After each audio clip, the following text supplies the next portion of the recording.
tanto los que nos acompañan aquí presencialmente como los que acompañan esta grabación. Estamos muy contentos aquí, todo el equipo de la Escuela Adolfo Prieto, de recibirlos esta noche para la conferencia Pertinencia del Performance en el Espacio Público de Monterrey.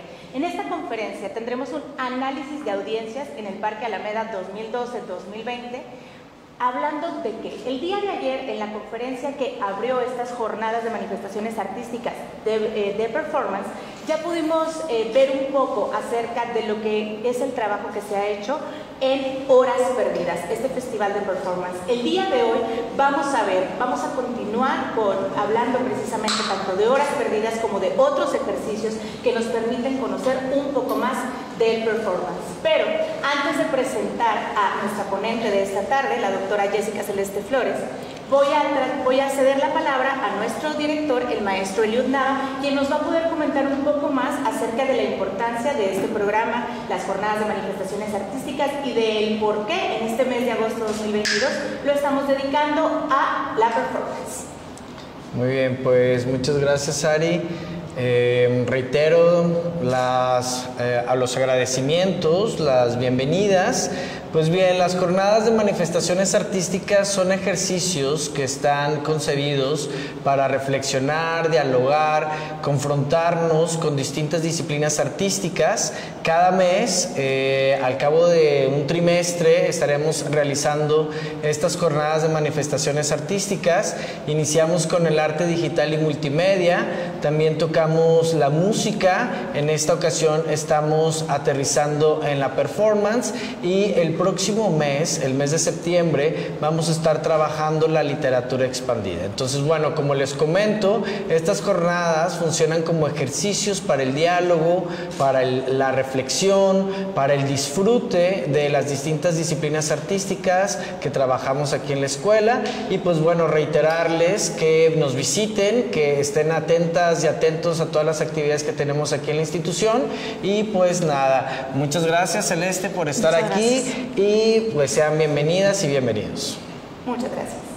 Ahora cedo la palabra a la doctora Celeste Flores, artista, docente e investigadora que ha dedicado su carrera a las artes visuales, a las artes de la performance y a muchísimas cosas más que podremos ahorita disfrutar. Actualmente es directora de la Bienal Internacional del Performance Horas Perdidas desde el 2012. Le cedo la palabra, Celeste. Muchas gracias.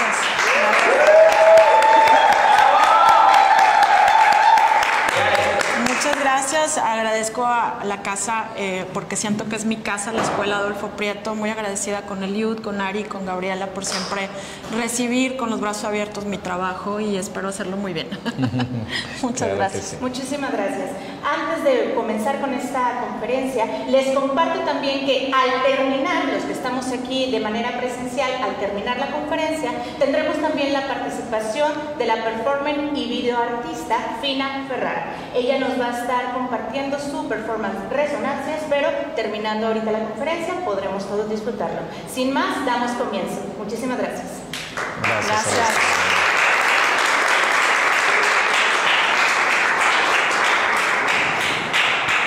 Muchas gracias. No, tengo otro.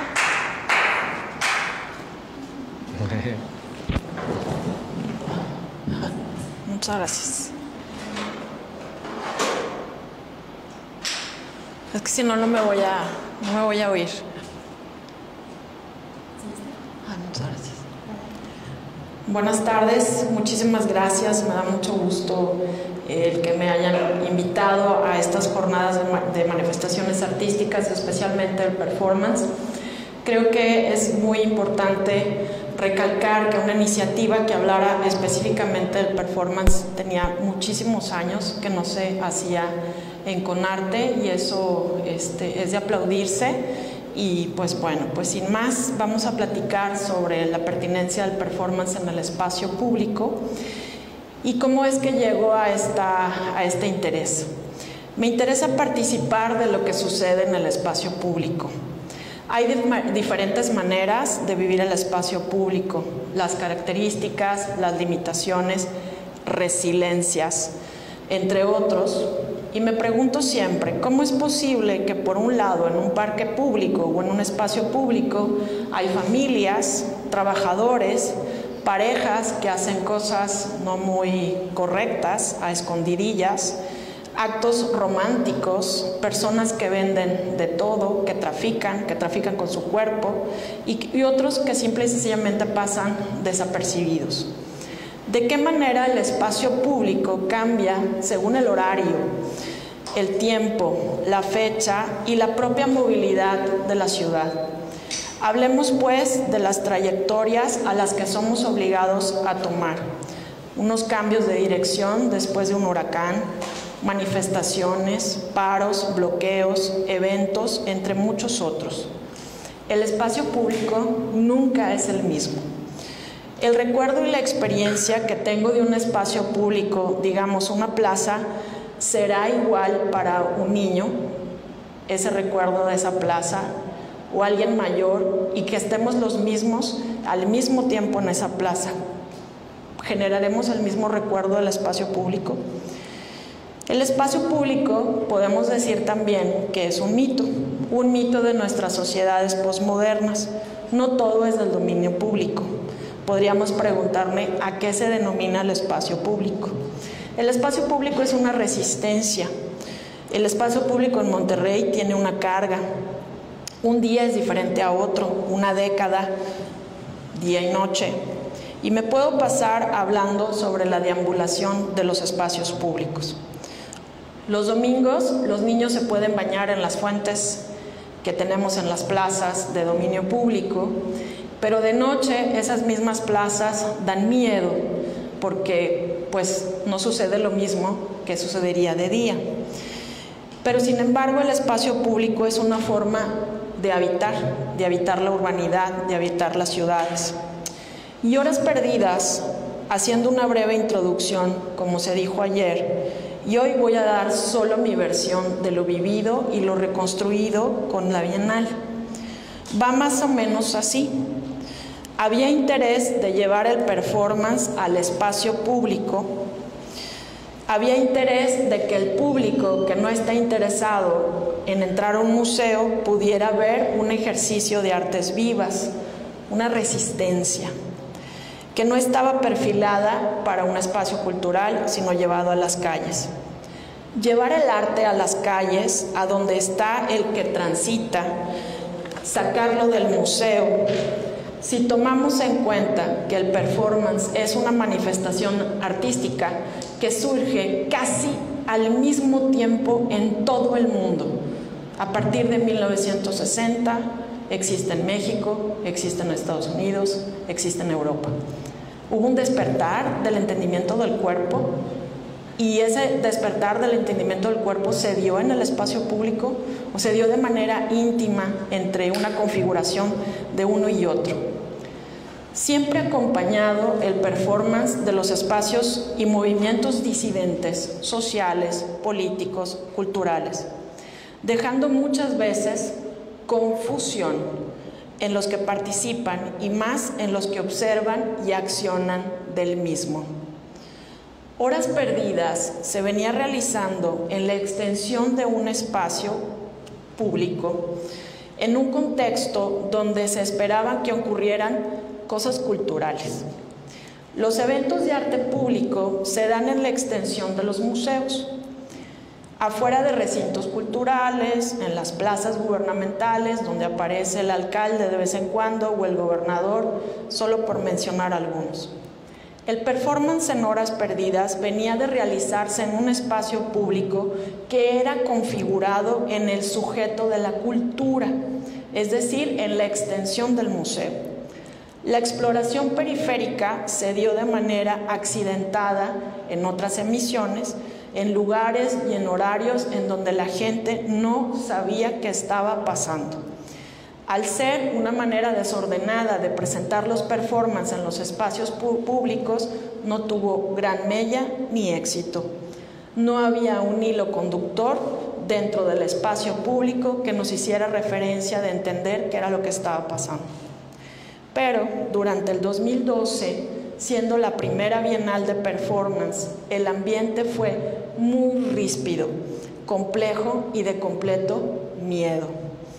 Había un ambiente de violencia generalizada por la situación de la narcopolítica, los zetas, las acciones violentas en las calles, y esa experiencia íntima que tuvimos los artistas y yo fue casi imperceptible. Había tan poca audiencia, solo algunos interesados, atrevidos, si me permito la palabra, en ir a ver performance a la calle cuando había muertos, colgados y demás. En un momento de crisis, durante el 2012, donde los momentos de la representatividad, específicamente de los espacios públicos, habían sido descontextualizados. Los niños fueron sacados de las calles, las señoras fueron sacadas de sus banquetas, y así podría contextualizar lo que todos vivimos en el marco de la violencia. El espacio público había cambiado.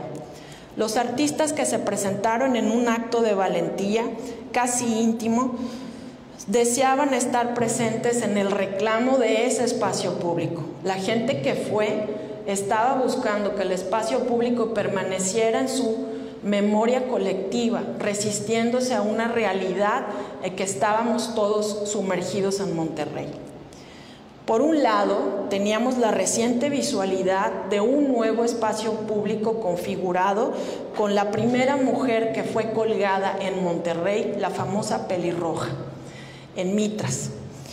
Esa imagen quedó grabada en mi memoria porque fue entendida como un agravio al espacio público, una narcoestética de los zetas y de la violencia que sabían específicamente cómo vulnerar el espacio público a través de una estética del terror.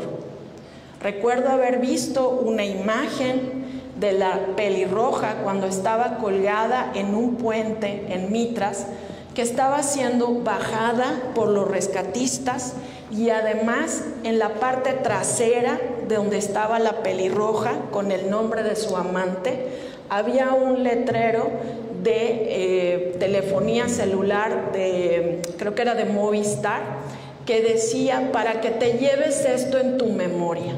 Esto no fue accidentado, esto fue una construcción de la narcoviolencia. ¿Habría entonces cabida para el performance? Este sería el punto de partida. Son estos elementos estratégicos que se conjugan con el espacio público, el artista y las audiencias. Estábamos siendo correspondidos con el espacio. El artista se sentía comprometido a retomar las calles. Sin lugar a dudas, el arte y el espacio público es una premisa para la mejora de la sociedad. Utópicamente quiero creer que el performance funciona como cohesión social. Cabe destacar que no todo el arte en el espacio público logra o tiene como objetivo la cohesión social. He sido recriminada constantemente por decir esto, pero yo creo que el performance sí ayuda. Sin embargo, la ciudad posmoderna, el urbanismo posmoderno, son específicamente una conjunción completamente distinta a la que había antes. Por ejemplo, ya no hay esculturas de reyes recientes, caballos o personas ilustres, esculturotas grandototas de gobernantes famosos, pues ya no hay. Ahora hay una inclusión y una necesidad por mezclar el arte contemporáneo con el paisaje urbano. Pareciera que el crecimiento del urbanismo está teniendo interés en el arte. Si no, volteen a ver el río Santa Catarina con sus tantas y millones de abreviaciones a las esculturas estas que están casi en el olvido y que funcionaban para un lado de la ciudad, y llegó el Alex y las configuró para el otro lado y entonces cobraron otro sentido.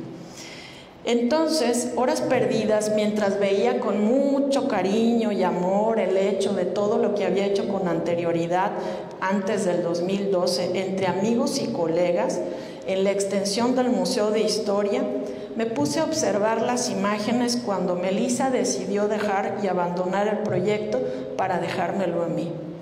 Cuando empecé a ver las imágenes noté una peculiaridad que existía en la obra de los artistas, que la gente en su imaginario colectivo, en la extensión de la explanada, le hacían valla a los artistas. Al entender que el artista que estaba ejecutando una pieza en la explanada del Museo de la Historia sabía que era un acto artístico, entonces había un halo imaginario. La carga del museo, la galería, se extendía a sus alrededores. Es más, los mismos artistas no se podían desplazar fuera del marco del permiso que habíamos sacado. Por ejemplo, Marcos Vinicio tenía permiso hasta la cafetería del Museo de Historia Mexicana. Cuando él intentó caminar debajo de ese puente y tratar de ir hacia Fundidora, fue detenido, porque el permiso imaginario delimitaba el espacio público.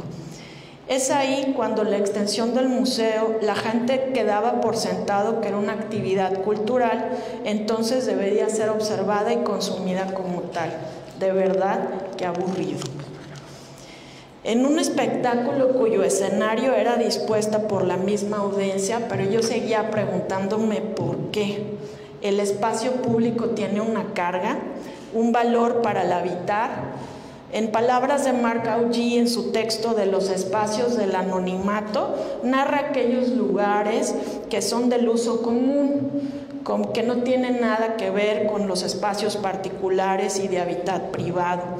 Es ahí donde, habiendo comprendido que el espacio público era una parte esencial del consumo, la producción y la creación del performance, decidí mudar la Bienal a la Alameda. En palabras de Adela Díaz Meléndez, la Alameda es un espacio estratégico de encuentro entre los indígenas migrantes, en especial para las mujeres que laboran como empleadas domésticas. Se le conoce como la Plaza La Alameda Mariano Escobedo, es denominada por muchos como la Plaza de las Gatas. Ante la ausencia de los espacios propios de los migrantes indígenas que laboran como empleados domésticas en la ciudad, se da un proceso de apropiación del espacio público en la Alameda. Pero ¿por qué sucede esto? ¿Por qué tendría una doméstica que apropiarse tradicionalmente de un espacio que es para todos y que lo conjugan para ellos mismos? Durante muchas semanas visité la Plaza Mariano Escobedo el mismo día y a la misma hora, tratando de comprender la forma en que la gente habitaba ese espacio. Además de tener características únicas, por la orilla se entiende que el espacio es de tránsito, de llegadas, de salidas, el centro es distinta, su contextualización y cercana a los baños sucede un montón de cosas. Yo fui testigo y una vez casi participé. En el kiosco y en su escenario hay otro aspecto, cercano a los bares clandestinos y a los moteles con olor a jabón chiquito, lleno de comida callejera. Estaba ante mí un espacio público perfecto para el performance, con todos sus riesgos, matices y aristas. El predicador, que nunca falta todos los domingos, la señora Aurora, que vende hamburguesas para pagar al abogado que lleva el caso de su hijo asesinado, el personal de limpieza del municipio, que cambia cada vez que hay cambio de administración, pero siguen teniendo el mismo tejabán donde guardan sus cosas y ahí comen. Reconocí entonces en este espacio público que todos eran resonancia de una resiliencia social. Así que pensé, ¿qué pasaría si se invade la naturaleza de este recinto tan complejo con performance simultáneos todos al mismo tiempo y a la misma hora? ¿De qué manera los que dan vida al espacio pueden tener un anecdotario simbólico para comprender la forma en que se puede reconstruir lo que creen que es suyo? El resultado fue increíble. En el 2014, en palabras del jefe de Previsión Social, Jorge Javier López, tuvimos la primera vez que hicimos la Bienal, ahí en el 2014, cerca de 4,000 visitantes. Fue cubierto por las televisoras más importantes de Monterrey, o sea, 3, y periódicos más importantes de Monterrey, 4, que sin ningún interés se incumbieron en el suceso. preguntándose qué carajos está pasando en la Alameda.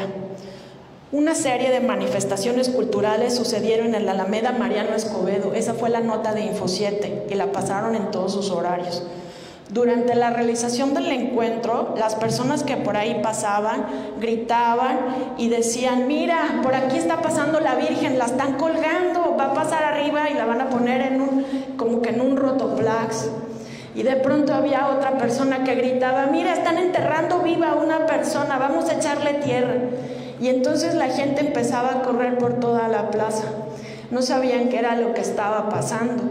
Cada artista tenía una audiencia diferente y todos iban divulgándose. Llegaba uno al performance tarde del otro y le decía: no hombre, este sí está padre, pero estaba más fregón el de atrás, porque hasta gorditas de comer nos estaban regalando.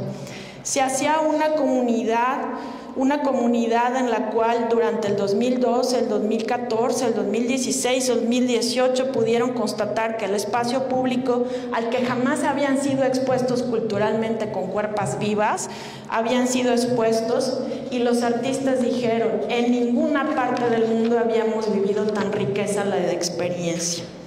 El mejor público y la mejor audiencia es precisamente aquella que no configura el espacio como un espacio cultural, sino como en sí mismo un espacio público para simplemente transitar, convivir y entretenerse.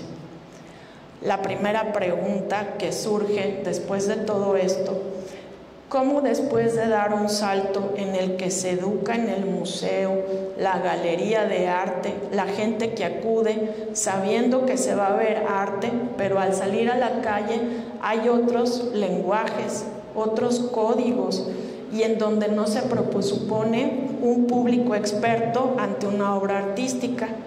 ¿Qué pensarían la gente que estaba en la Alameda que estaba pasando? Una novia que arrastraba zapatos en medio de la lluvia. Era una imagen súper tristísima. Es ahí donde los propios artistas seleccionados de la segunda Bienal de Performance Horas Perdidas me contestaron. El caso más relevante de esa vez fue Polina Porras Ivalobova, una artista ruso-mexicana que se vistió de virgen y que pude conseguir el permiso de subir una grúa más vieja que la de Mate, de Cars, y que atravesó toda la Plaza Alameda colgándolo a 3,5 metros de altura. Lo primero que dijimos: la van a linchar por la comunidad migrante, que es sumamente católica, ¿no? Y entonces decíamos: ¿qué va a pasar con esta mujer? Resulta que una virgen que estaba colgada en esa grúa y atravesó la plaza fue recibida entre abrazos, peticiones de fe y mucho amor. La tocaron, la abrazaron, le rezaban, le decían: perdóname, virgencita, perdóname. Y entonces la liminidad de la que habla Lienia Diegues sobre el teatro expandido se vio en sinergia con el público. Lo que vivimos en el 2014, Alejandro Jagüey y yo, quienes encabezamos el proyecto de Horas Perdidas en compañía de mi amiga Pamela Rec, reconocimos que habíamos hecho algo en el espacio público. Se había modificado. La gente corría por todas partes, preguntaban: ¿qué sigue? ¿Van a venir el domingo que viene? ¿Qué van a presentar? ¿Van a venir los mismos? La semana que viene espérenme tantito, pueden empezar a las 5 porque me dejan salir a las 4 del trabajo. ¿De dónde son? ¿Pudiera explicarme qué está pasando?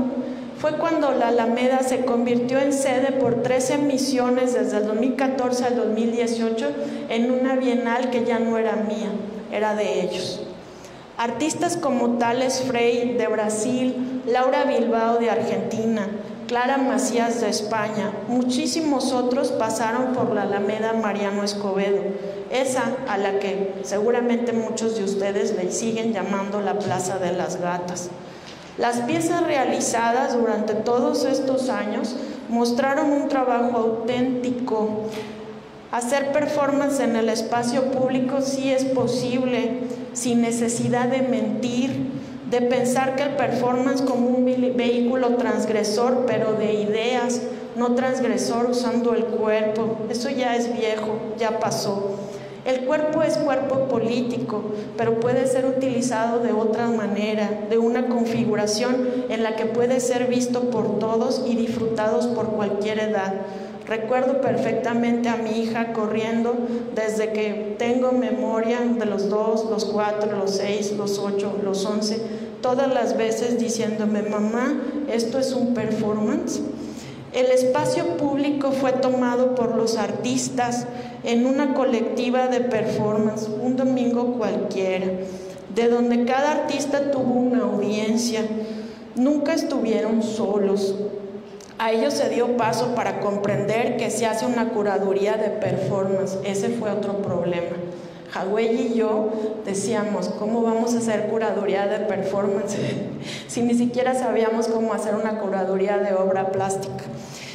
Cuerpos vivos en un espacio como este, qué dificilísimo. ¿Cómo decidir quién empieza primero, quién empieza después?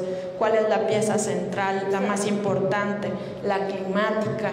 ¿Cuál es el artista que debería de estar cobijado por otros para protegerlo? Porque seguramente su tema es complejo. Los artistas que aquí se presentaron tuvieron grandes experiencias. Todos fueron tocados con respeto. Todos fueron transgredidos. Pudieron conversar. Las personas les podían preguntar: ¿qué estás haciendo? ¿Esto es arte? ¿Por qué lo haces? ¿Qué significa?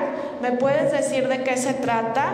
¿Me puedes dar de lo que tienes? Cuando termines me lo das. Y así múltiples y múltiples interrogantes que se hacía la gente mientras veían esto. Se convirtió en mi audiencia predilecta.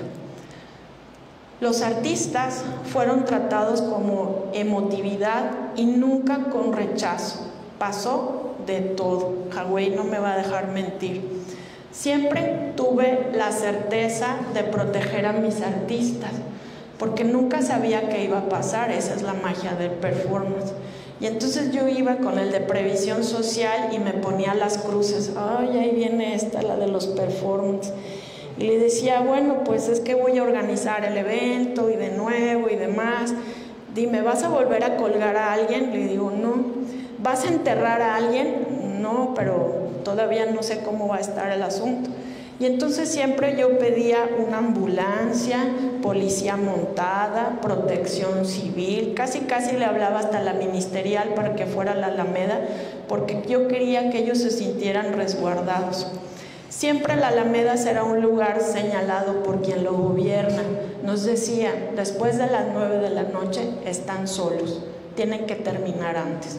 Después de las 9 de la noche no nos hacemos responsables por lo que les suceda a ustedes y a sus pertenencias. Qué complicado. Advertencias tuvimos muchísimas, pero la experiencia al estar ahí fue de cohesión. Así es como Horas Perdidas se dio pie a figurar en el mapa como una bienal para los artistas, pero sobre todo para los artistas en el espacio público, pero sobre todo para los artistas en el espacio público en la Alameda. Una plataforma que también convirtió a artistas emergentes, voluntarios, a vivir la experiencia fuera del museo. Eso sí, siempre busqué patrocinadores, daba talleres, conferencias en un recinto más o menos respetable para que luego pudiera yo hacer el domingo una fiesta en mi plaza. Horas Perdidas se configuró como una plataforma para artistas. La galería ya no era el peso central, ya no me interesaba. Es más, dejaron de invitarme a participar adentro de los museos, dejaron de invitarme a participar dentro de las galerías y no me importó, porque la audiencia está en la calle. ¿Cuál fue entonces la pertinencia del performance en el espacio público? Grandes cosas han pasado. Cada vez más vemos movimientos y manifestaciones en las calles. El propio movimiento feminista, el del 8M, toma el espacio público como suyo una vez al año. Poco a poco otros se aventuraron a hacer cosas en espacios públicos. Me acuerdo una joven, Isis Pérez, que venía de Zacatecas en un camioncito con 18 estudiantes al festival Horas Perdidas, solo para ver. Y después me dijo, yo quiero hacer eso allá en Zacatecas. Y Hagüey y yo dijimos, ¿performance en Zacatecas? Y sí, el Festival Corpórea celebró este año su 8ª emisión y celebro rotundamente el logro de Isis Pérez, a quien cada festival siempre me agradece el haberle incitado a realizar este evento. Poco después, para el 2016, tuvimos la visita de Carlos Montemayor, un señor de avanzada edad que vino de espectador a ver qué era lo que estaba pasando en la Alameda. Después me dijo, voy a hacer esto en Saltillo, y volvimos a decir, performance en Saltillo. Y así fue como nació Performancia, un festival que duró poquitos años, pero que dejó mella en el Centro Cultural, y que próximamente la artista controversial Mercedes Aquí está por retomar un proyecto performativo, bien por Saltillo.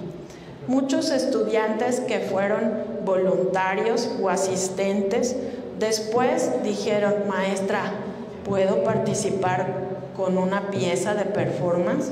Dije, pues éntrale. ¿Por qué? Porque yo jamás he sido jurado de horas perdidas. Creo que esa es la parte elemental de una buena selección.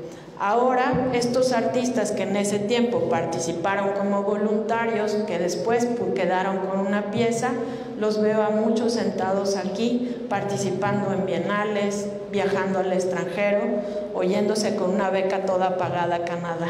Digo, no, a Inglaterra.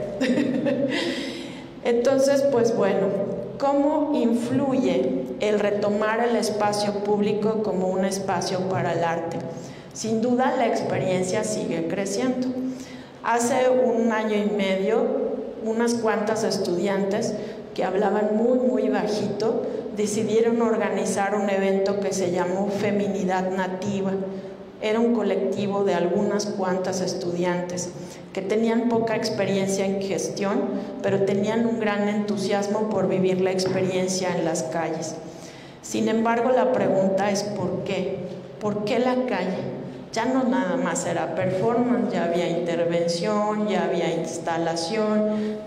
Era una combinación de cosas de las cuales yo no estaba preparada, porque lo mío es el performance. Y entonces las galerías, los espacios independientes, los museos efectivamente siguen existiendo, pero ¿se han fijado que hay más performance en las galerías, en los museos y en las explanadas? Quiero pensar que Horas Perdidas influyó en esto. La calle y los espacios públicos son infinitos, sin carga institucional. Es el artista y su obra, y eso es todo. Pudiera detenerme a contar muchas anécdotas, lo haré. En los espacios públicos, así como en los espacios virtuales que predominaron en la pandemia y que fueron tomados como actos de resiliencia. Muchas de las experiencias que tuvimos en performance en el espacio público en Horas Perdidas fueron muy alentadoras. Una de las piezas que más recuerdo es del colectivo de los Salazar, que ellos estaban vestidos con hojas de colores y salieron de 3 puntos de la Alameda con unas tinas llenas de piedritas de colores. Al momento que llegaron, pues los niños en la Alameda les llamaba mucho la atención ver estos personajes con colores y se veía muy bonito. Y ellos hicieron una instalación de piedras en el zacate, con figuras y movimientos y demás. Al poco tiempo, cuando estas personas se fueron separando del objeto, los niños empezaron a robarse las piedras y empezaron a desaparecer la memoria que se había construido.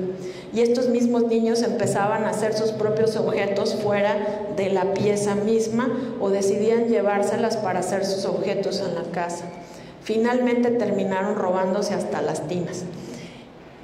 Parte de lo que pasó en Horas Perdidas cuando se hizo la extensión del museo, en el Museo de Historia Mexicana, es fundamental para entender el espacio público.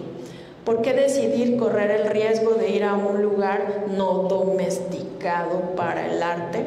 Precisamente por eso, Descubrí a lo largo de estos años que la mejor audiencia es la que no se espera que esté en un evento cultural. La Alameda tiene una historia bien interesante. ¿Sabían que tenía un zoológico a principios de su existencia? Había hasta una escuela allá adentro y poco a poco fueron desmantelando y desmaterializando ese suceso. Cuando nosotros llegamos a la Alameda estaban renovando un auditorio subterráneo. Nunca vimos un evento ahí. Los mayores eventos que hicimos era cuando teníamos a nuestros artistas accionando, pero ellos tampoco querían utilizar el escenario porque decían, si yo ya estoy viviendo la experiencia performativa, viendo a otro cómo lo tocan, cómo le hablan, cómo le dicen, cómo todo, ¿por qué me voy a ir a un escenario? Estoy repitiendo lo mismo que hago en mi país. Otros artistas que venían con piezas bien inocentes. Angélica Rendón se puso un vestido bien elegante, uno rojo, hermoso, una chica muy joven, y puso un cojín en el piso con un letrero que decía, cuéntame lo que no te atreves a decirle a nadie, vendada de los ojos. Y dijimos, bueno, esta pieza, Alejandro Jagüey y yo, que estuvimos haciendo esto por 10 años juntos, decíamos, vamos a ponerla como entre las 5, 5 y media, ya que la gente se dé cuenta que algo está pasando, porque pobrecita, quién sabe qué va a pasar. Bueno, tenía una fila inmensa de gente y le contaron un montón de experiencias, y cuando le quitaron la venda ella estaba sorprendida porque le habían puesto propina en el cartel, en el piso. Había fila de monedas y la experiencia fue íntima, se la llevó ella. Le contaron un montón de cosas. Un señor que estaba enamorado de su vecina desde hace 20 años y no se atrevía a cruzar la calle. Un chico que había estado en la cárcel porque había accidentalmente asesinado a su novia y no estaba viviendo una doble vida en Monterrey, era inmigrante. Y así, ¿qué magia pasó que la gente iba contando sus historias como tal? De pronto teníamos a Odette Fajardo, una de las artistas más valientes que hemos tenido en Horas Perdidas, con una pieza que se llamaba La Vendedora de Naranjas.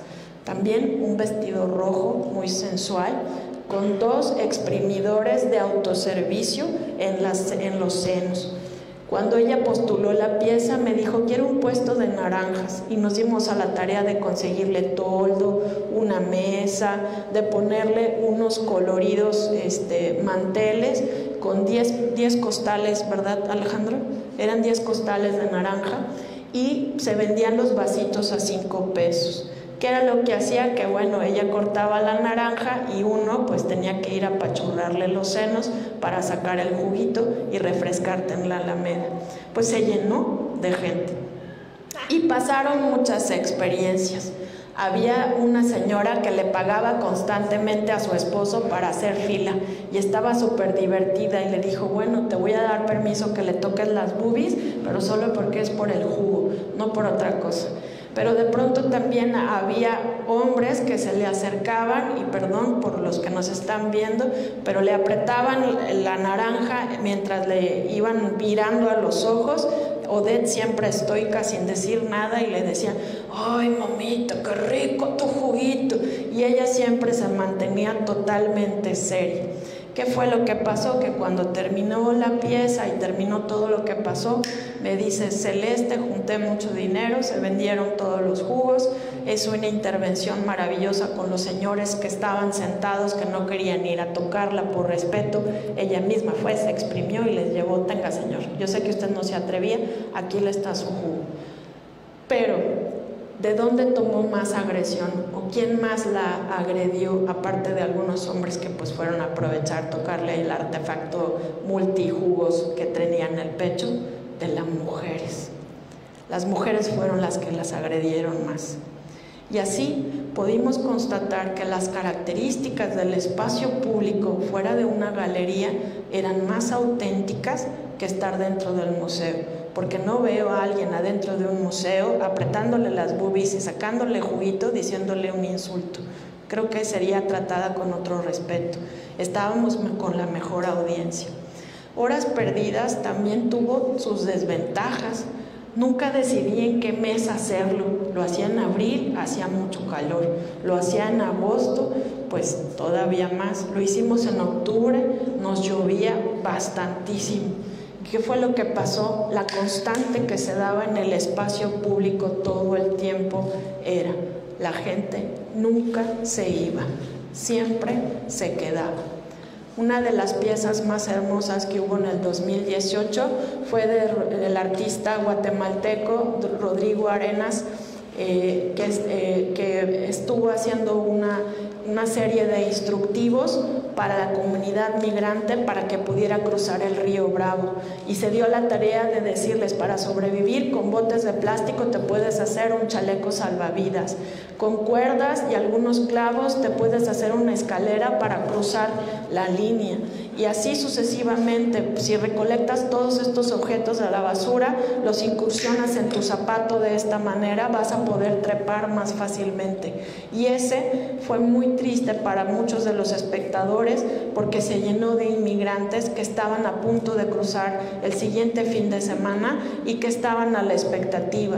Este es un taller de supervivencia. Va a venir el artista la próxima semana, lo puede dar una semana completa. Viene mi hermano bajando de Centroamérica, seguramente llega en estos días. Qué impotencia, pero qué maravilloso es el performance. Quisiera despedirme con una reflexión personal.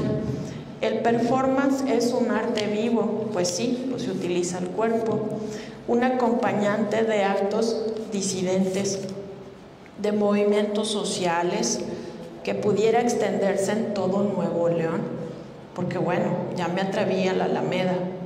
¿Por qué hacerlos en plazas públicas de alta plusvalía? ¿Por qué insistir a hacer performance en lugares donde las audiencias se mantienen con la misma característica? Ya sabemos que estamos viendo un acto artístico. Para un público que seguramente puede considerar que lo que está es un gran evento cultural de su situación, pues digamos, positiva, a diferencia de la gente que anda en la calle trabajando.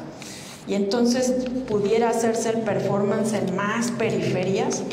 ¿Cómo sería, por ejemplo, hacer un festival de performance en Mier y Noriega, en Iturbide, en Anáhuac? Quienes estamos comprometidos en el quehacer artístico, en esto llamado arte del performance, que nos decimos disque interesados en lo cultural, ¿por qué seguir en los mismos lugares para buscar el mismo reconocimiento de las mismas gentes y codearnos con los mismos artistas en los mismos espacios cada 2 años, cada año? Yo creo que deberíamos buscar una extensión del entendimiento de lo que significa el espacio público, la cultura, la sociedad y el arte, porque el artista, el verdadero artista, no es egoísta. El verdadero artista que da, se da y da, construye en el quehacer artístico del performance. Se debería comprometer a resistirse a los lugares comunes del arte y explorar para su misma experiencia otros espacios. Sería trabajar en un espacio rural. ¿Cómo sería para el artista? Con otras especificaciones de producción y consumo. ¿Qué tal que sea un artista sin audiencias, como lo que hace Biosfera Experimental del artista Esmeralda Pérez Tamiz en el espacio protegido del Desierto de los Leones? Es un artista solo, privado, con el fotógrafo y no hay más. Solo la experiencia vívida de estar en un lugar, en un espacio del anonimato como los que menciona Marc Augí. Usar el cuerpo para promover el arte es mi gran interrogante. La pandemia durante el 2020 me impidió hacer mi sueño. Los artistas del performance no tenemos un lugar para participar en un concurso y que se nos reconozca económicamente nuestro trabajo. Actualmente hay convocatorias de arte que están en instituciones culturales en las cuales leo constantemente los rubros para participar y nunca veo la palabra performance. Eso es verdad. Qué triste. La pandemia trajo entonces otros métodos de producción Y entonces nace el primer concurso nacional de performance. Yo quería entregarle a los artistas de performance una oportunidad que se me ha negado, tener reconocimiento económico. Es así como a través del Centro Nacional de las Artes y a través de la Escuela Adolfo Prieto logramos tener un primer concurso Time Out, que desgraciadamente la pandemia nos llevó a hacerlo de manera digital, pero surgió otra interrogante. El artista que estaba participando lo hizo en su espacio público desde donde estaba, Ciudad de México, Aguascalientes, etcétera, etcétera. Lo hizo solito y me decían: Celeste, no sé si lo estoy haciendo bien, pero ahí va mi video. Ahora, los municipios del sur de Nuevo León llevarán su segundo concurso Time Out. En octubre podré contestar estas interrogantes, todas mis preguntas serán contestadas o quizás me nazcan otras más. El espacio público ahora más empírico, más natural, con audiencias materiales, lo voy a descentralizar.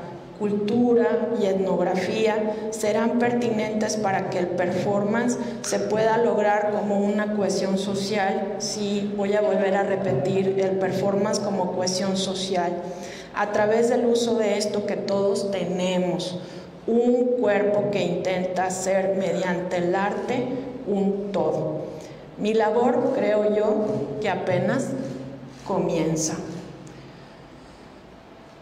Sé que quedan otros haciendo encuentros performativos en los mismos lugares y en las mismas exhibiciones, y está bien, porque el arte tiene que estar en todas partes. Es mi terquedad y mi interés explorar otros lugares, llevar el performance así a Mier y Noriega, a Allende, a Galeana, a Coahuila y a todos los lugares donde pueda llevar a los artistas, darles esta experiencia, regalarles una plataforma donde puedan cultivar esta notoriedad de hacer una audiencia que no está esperando ver cultura. Veamos qué pertinencia tiene el performance en los municipios a donde no llega este maravilloso arte vivo al que llamamos todos performance. Muchas gracias.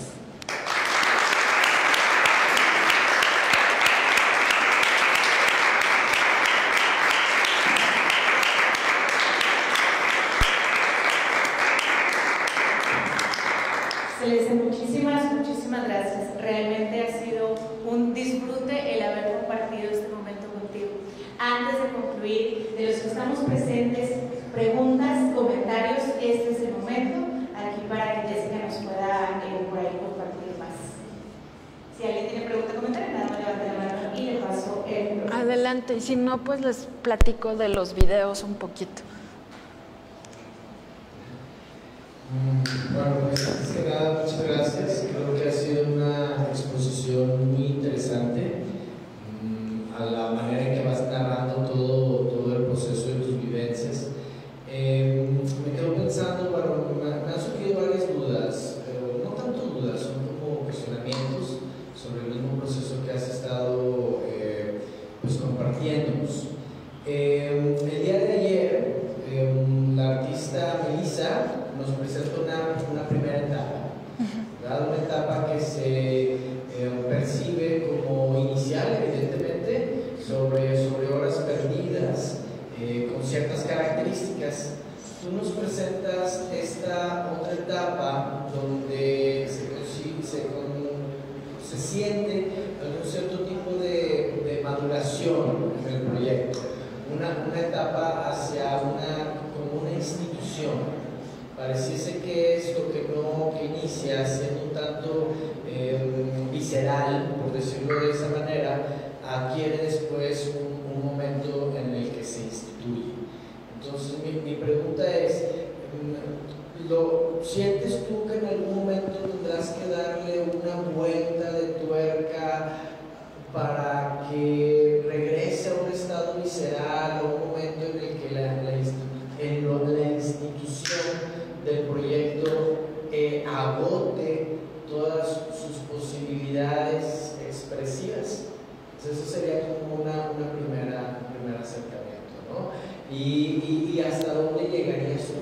¿Estarías tú dispuesta a este proyecto, así como en algún momento estuvo en alguna persona, ahorita está contigo, esté en otra persona más? Ok. Ay. Gracias. Muchas gracias, Eliud. Bueno, en primer lugar, yo creo que una de las características que existe en la cuestión del consumo del performance es esta cuestión de lo visceral y lo accidentado, ¿no? Pareciera que tenemos esta idea y por lo mismo en muchos lugares no están preparados o no te invitan porque no saben qué va a pasar, o sea, no quieren correr ese riesgo de como tal. En el 2009, cuando participé como artista en Horas Perdidas, me di cuenta de ese accidente, porque era en un horario muy disperso, la audiencia que fue nada más era la que me iba a ir a ver, fue como con ese proceso como distinto de lo que estaba pasando. Sin embargo, creo que el hecho de llamarlo institución me parece así como un halago, porque pues he tocado muchas puertas, he ido a muchos lugares y en muchas partes me han dicho que no, esto aquí no se puede hacer aquí. Y el lograr el interés del Museo Metropolitano, del Centro Cultural BAM, de la Galería Regia, de esta que es la Escuela Adolfo Prieto, incluso Colegio Civil, la Facultad de Artes Visuales y otros lugares, sí tiene un peso institucional que pudiera parecer contradictorio. Pero precisamente porque las personas o el público en general tienen esta idea errónea del performance, yo llevo a los artistas para que hablen de su trabajo.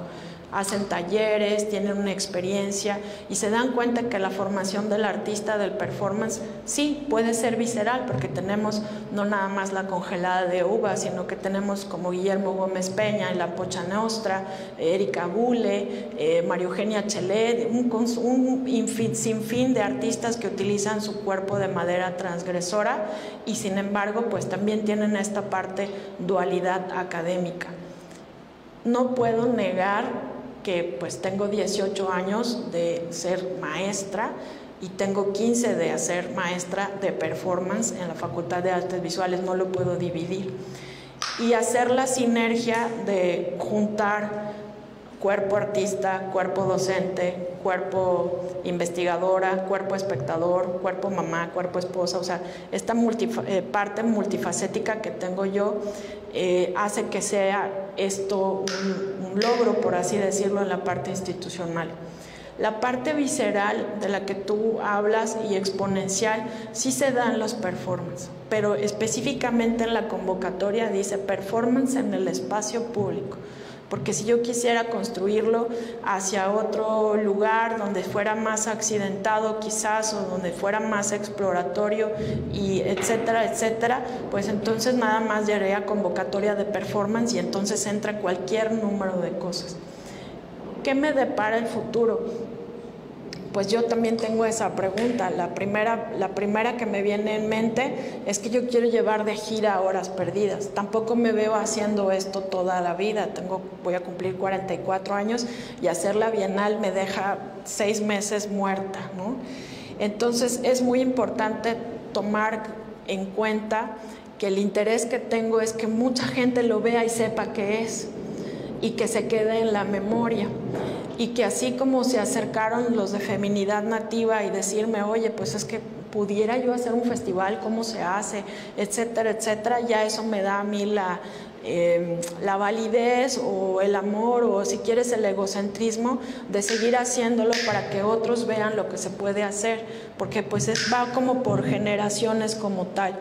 Soltar el proyecto lo he pensado muchas veces, y a través de la red de performance mexicano que tengo con Pancho López, con Isis Pérez y con otros festivales, decidimos irnos hacia el concurso. Sí he pensado emigrar solamente hacia el concurso y que el concurso sea concurso en Tijuana, que tengo invitaciones en Chihuahua. Me han pedido llevar Horas Perdidas a muchos estados. Oye, ¿por qué no haces Horas Perdidas en Veracruz? ¿O por qué no lo haces en Mérida? Y demás. Pero no quiero hacer todavía eso. Creo que le debo a mí principalmente el llevar el performance hacia otra exploración, y quizás eso visceral me está esperando en octubre cuando nos presentemos en Linares o que estemos en el Puente de Dios de Galeana, donde no hay nadie. ¿Qué va a hacer el artista? ¿Irán a ir los rurales o lo van a ver las vacas y los bueyes? No lo sé. ¿Qué va a pasar? Se va a extender porque recibimos piezas que no puedo decir, pero hay piezas muy fuertes que tienen una trascendencia onírica sobre la pérdida en la pandemia, sobre la corporalidad, sobre destruir la misma idea del pueblo. O sea, hay piezas muy transgresoras como tal.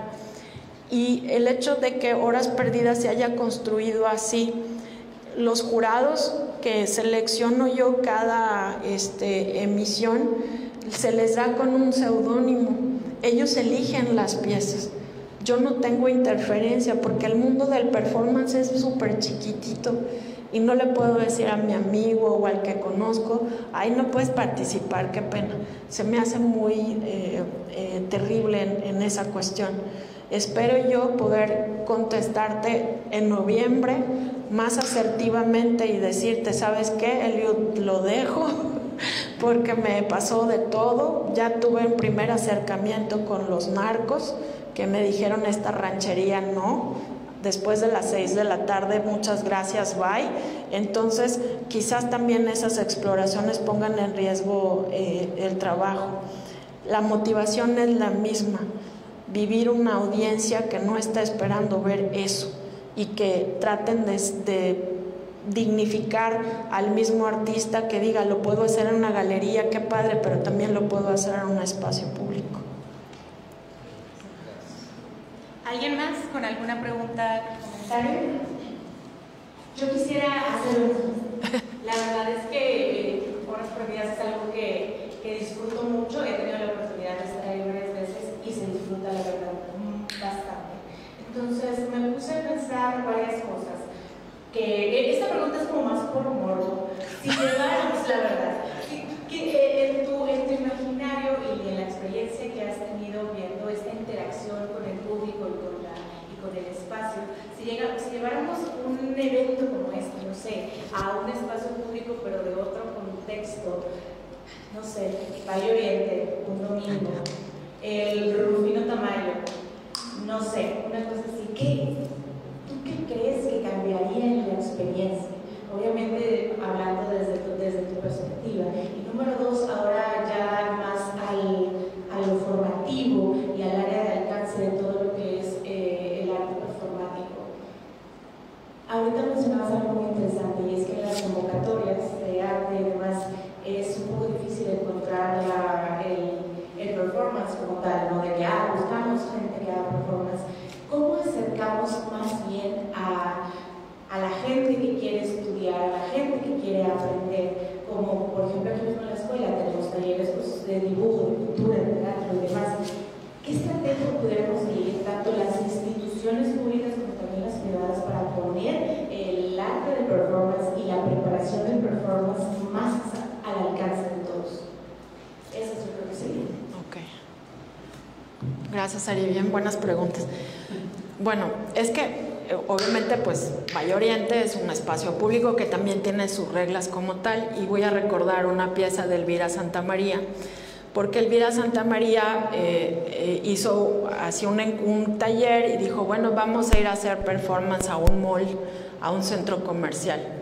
Entonces pues sabíamos que la policía pues iba a estar vigilando cuando ves a un grupo de estudiantes medio raros que están así en bola acercando, y les dijo, bueno, yo voy a hacer la pieza de performance. Entonces era en una época donde se podía fumar adentro del centro comercial. Entonces decía área de fumar, pues aquí. Entonces Bella cruzó la pierna, se quitó los zapatos y decía área para fumadores, y lo que hizo es tomar todos los cigarros que tenía y ponérselos en los pies prendidos y en las manos. Y entonces se acercan los guardias y tenemos aquí un evento, está pasando algo.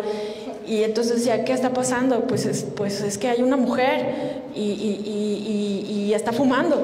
pero ¿y en dónde está? Pues en el área de fumadores.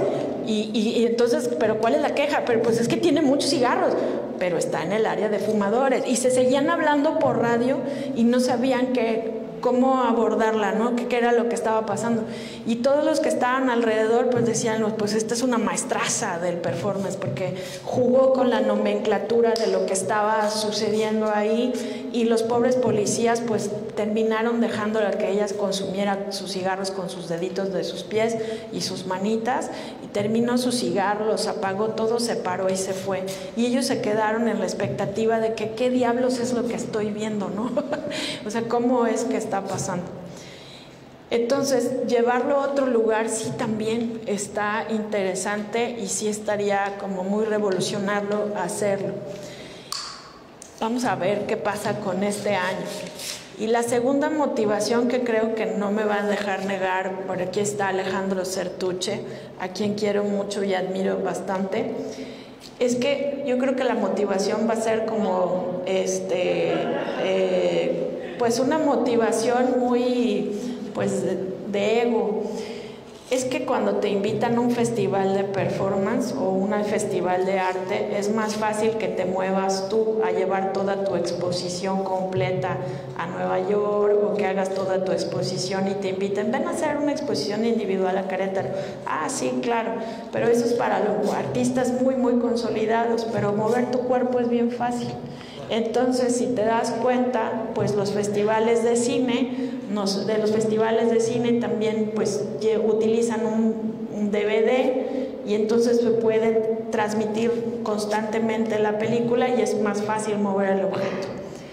Es ahí donde viene la parte interesante. Si tú quieres viajar haciendo arte, pues la manera más directa es utilizando el cuerpo en la danza, en el teatro, porque es mucho más fácil mover el cuerpo. Y no quiere decir que esto invalide todas las demás, porque yo hago pintura. Entonces, sin embargo, creo que la grande parte, si tú ves a los artistas del performance, su currículum, tienen por lo menos 10 países en los cuales han estado invitando, y ahora es la otra forma en la que tenemos de obtener recursos. Te pagan el viaje, bueno, en el mejor de los casos, ¿verdad? Te pagan el viaje, te alimentan, te dan dinero para la pieza, conoces otro país y te dicen, bueno, vamos a organizar un taller para que lo des, y con eso es tu paga. Y tan poquito es lo que nosotros creemos que lo que hacemos vale eso, que aceptamos. En noviembre voy a ir a Honduras a eso. Entonces, esta es la parte como que del motivo. Pero siendo ya serios, Ari, de manera formal, estudiar performance es una manera de entenderte a ti, de poder estar consciente de que estás consciente, ¿no? De reconocer tu cuerpo como tal, de saberte vulnerable, perecedero, caduco, alto, chaparro, viejo, joven, guapo, feo, demás. O sea, multiplicas esa experiencia, y la espontaneidad te ayuda a explorar otras formas corporales. Entonces creo que estudiar performance en talleres y demás sería una forma de aprender otra técnica y de atreverte a usar el cuerpo artísticamente. Muchas gracias. Sí, ¿Alguien sí, Mayra. Claro que sí. Sí. O sea, es una duda que me nace a mí también como artista en los procesos, y viendo todo lo que estás, o sea, pienso yo que lo que hiciste, o sea, más bien como consolidar de algún modo todo este proceso que hacen los artistas, ¿no? Cualquier tipo de artista. Y en este caso, pues ayudando a los artistas de performance. Pero ¿qué diferencias? Son dudas que me surgen a mí entre las diferencias entre pedir permiso o no pedir permiso. Ahorita que hablaban de los centros comerciales, que bueno, esta chava no sé si pidió permiso o no, pero creo, o sea, ¿qué tanto es o no es legítimo eso de irrumpir el espacio público, privado, que sea, como, o hay que pedir permiso? O sea, en este caso lo has hecho muy formal. ¿Qué pasa cuando no? ¿O qué? ¿Por qué? ¿Tú crees que tengamos que pedir permiso siempre? ¿O? No. Yo creo que no, pero No. entonces se formaliza tanto, y que hay ahí, ¿qué sucede ahí en esa formalización de instituir el performance? O sea, no sé si va perdiendo, que me encanta lo que está pasando, ¿Qué tanto se pierde allí o no sé? Sí, claro, es una de las disyuntivas más grandes que tiene la cuestión performance. En la historia del performance, cuando empieza a haber los primeros festivales en México, en el Exteresa, en el Museo del Chopo, los artistas de esa época no querían ser fotografiados ni filmados y los metían en cajas para que por un hoyito pudieran grabar y las instituciones poder decirle al gobierno que le daba el dinero para hacer ese festival, pues mira, pasó esto, ¿verdad? Porque pues ellos no querían ni siquiera ser denominados como artista de performance, ¿no? Pedir permiso o no es una coyuntura que depende del artista, ¿no? O sea, el riesgo que quiera uno tomar. Como organizador, yo siempre pido permiso por comodidad, por tranquilidad mía. Pero he hecho performance en Centroamérica, en El Salvador. Yo creo que los más peligrosos que he hecho es en El Salvador y en Tegucigalpa, a medianoche, conversando con la gente. Sin el cobijo de ningún policía y demás, en una pieza que se llama La ciudad como contemplación, que está en mis redes, en la cual me senté a dialogar con la gente que pasaba y me platicaron otra historia de Tegucigalpa. O sea, ellos me decían que Tegucigalpa era bonito y que era bien tranquilo y que si te sabías mover pues estaba muy bien, y yo esperaba que la gente me dijera no me quiero ir, está bien feo, yo no quiero este país y demás. Esta misma discusión la tenemos con el que hace el registro, el que hace la foto, el que hace el video, ¿no? Porque a veces la pieza se hace o sea, tu mismo trabajo, Mayra, que a veces es tan sutil, tan imperceptible y elegante y fino, que de pronto tú estás haciendo una pieza así maravillosa y luego viene el fotógrafo y se te trepa aquí, como la visitante que estaba, y tú dices, oye, espérame, o sea, no me tomes la foto, porque le quieren meter de su cosecha. Y entonces, ¿de quién es la performance? ¿Del ojo de la cámara o el del video? Inmediatamente cuando sucede eso, el público dice, lo están tomando en foto, es artista, no sabe de qué, pero algo está sucediendo. Estos diálogos los tenemos constantemente preguntándonos, y te puedo decir que el 80% de los festivales a donde he viajado por el mundo, ninguno tiene permiso. El 80%, solo un porcentaje muy pequeño. Y eso pasó, por ejemplo, con la pieza de Polina Porras y Balogova, que fue muy bien recibida aquí, y cuando se volvió a repetir en Chihuahua no tuvo el mismo impacto y fue agredida, porque en el espacio público pues era el lugar donde habían sido asesinada la película de las 3 muertes de Marisela Escobedo. Entonces tenía una carga el espacio. Entonces el artista es el que decide si corre ese riesgo o no de realizarlo, y pues bueno, yo no veo a Francis Salis pidiendo permiso para hacer nada. O sea, él ejecuta y hace la pieza como tal, igual a Víctor Sulzer. Ayer veíamos su trabajo y yo creo que también esta parte de la espontaneidad, y es que el performance es tan rico que puede ser formal, puede ser informal, puede ser transgresor, puede no serlo. Tenemos artistas como Esther Ferrer, que da una conferencia en silencio en España, dando una categoría de todos los múltiples tipos de performance que hay, sin decir una sola palabra. Una conferencia de 1 hora, búsquenla en internet. Entonces, es tan multifacético que Horas Perdidas, Time Out y otros festivales que vienen atrás de mí o están a la par o ya me superaron, no lo sé. Cada quien decide cómo instituirlo y cómo construirlo.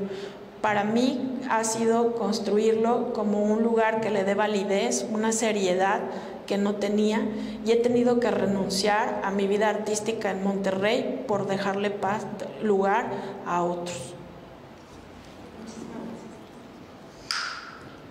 Pues bueno, para ir concluyendo, una vez más te agradecemos mucho tiempo, pero sobre todo agradecemos el poder haber compartido esta información tan importante y tan relevante que que todos los que estamos aquí y los que van a ver esta grabación podamos ser conscientes de realmente el alcance y la importancia de todas las disciplinas artísticas, pero ahorita que estamos platicando aquí de la performance. Muchas gracias.